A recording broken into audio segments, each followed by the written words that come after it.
तो फ्रेंड्स, आज का ये वीडियो मैं बना रहा हूँ आसाम के फ्लड का कारण क्या है, क्यों होते हैं आसाम में flood.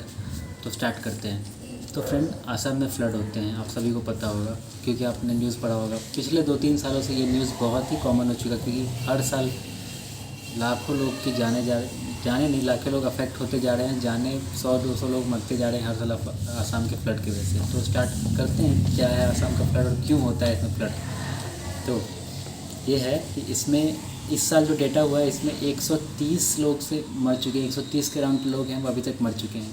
More than 50 lakh people have been directly affected by this flood.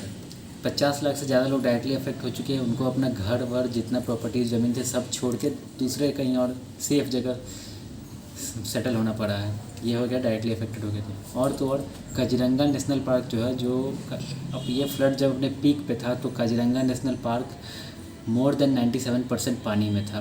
पूरे नदी जितने भी राइनोसोरस जो वहाँ का जो स्पेशलिटी है काजीरंगा की, वो सब कितने राइनो मर चुके हैं। 3-4 राइनो जैसे कि ऐसे ही पड़े पड़े मिले, उनका वहाँ पे ढंग से हो नहीं पा रहा, सारा पानी में थे इसलिए सारे के सारे बहुत मरे। कितने जानवर की जाने गई है।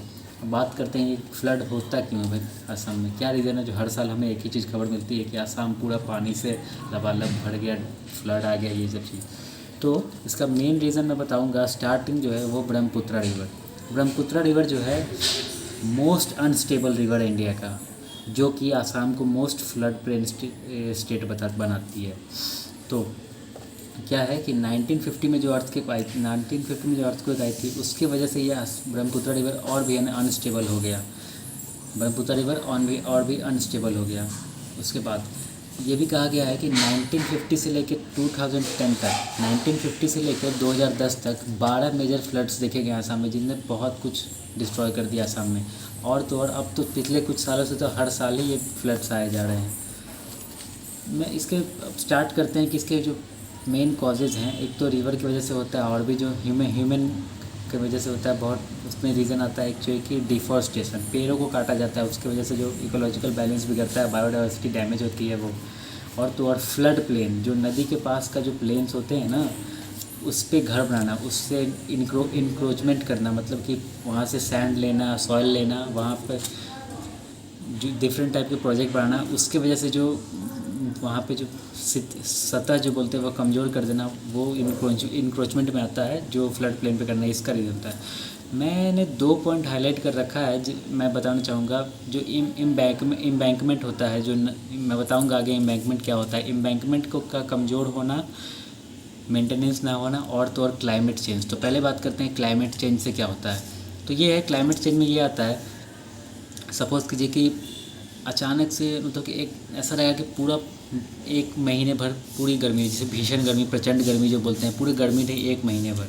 और क्या हुआ कि एकदम वाटर की स्कार्सिटी हो गई किसी स्पेसिफिक स्टेट में। लेकिन क्या हुआ कि उसके बाद लगातार 4 दिन 5 दिन बहुत बारिश हुई। उससे क्या हुआ कि अलग से अलग हर जगह पानी लग गया, सारा क्रॉप और सब डैमेज हो गया, हर गली नाले सारे जगह पानी लग गया, सब कुछ कितने लैंडस्लाइड हो गया।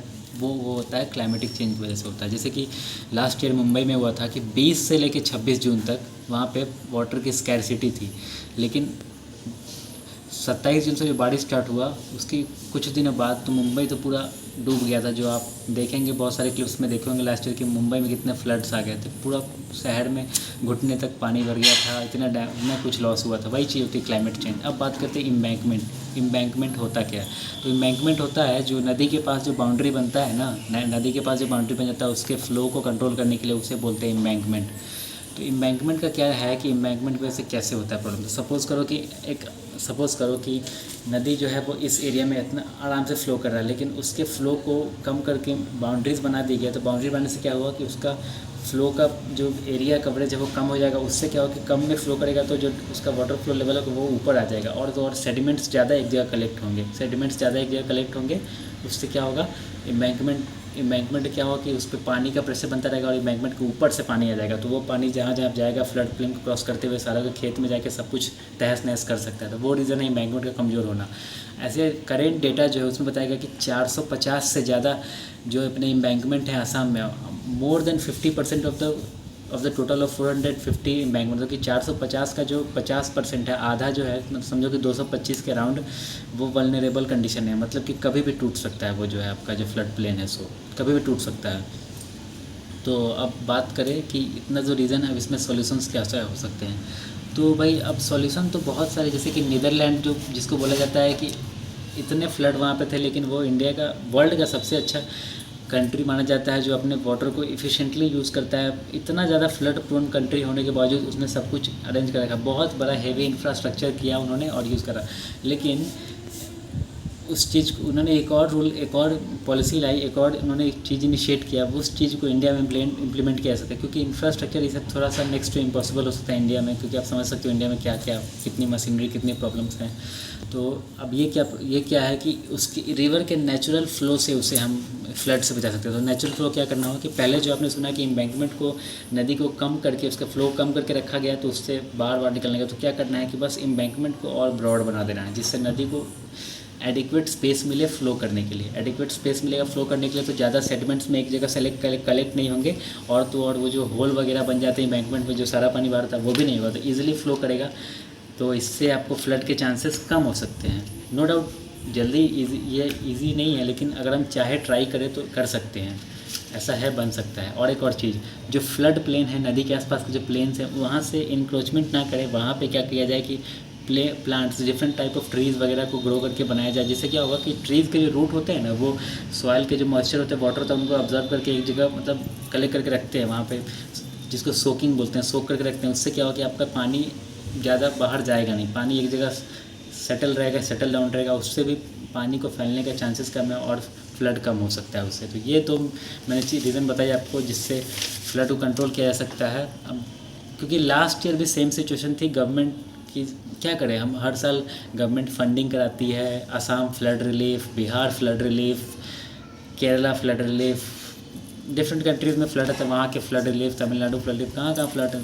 अब भाई हर साल पेमेंट कर करके तो आप नहीं कर सकते, तो आपको वैसी बनानी पड़ेगी पॉलिसी, जिसके वजह से क्या होगा कि अपना कंट्री में फ्लड के चांस, स्टेट पर्टिकुलर स्टेट जो मोस्ट फ्लड जोन स्टेट है वहाँ पे हो ही ना फ्लड। इससे ये सब अगर इनिशिएट किया जाए धीरे धीरे करके, आज नहीं 2-3 साल में तो फ्लड की प्रॉब्लम 50% ज़्यादा सॉल्व की जा सकती है ना। तो बस यही था इस वीडियो में, और क्या।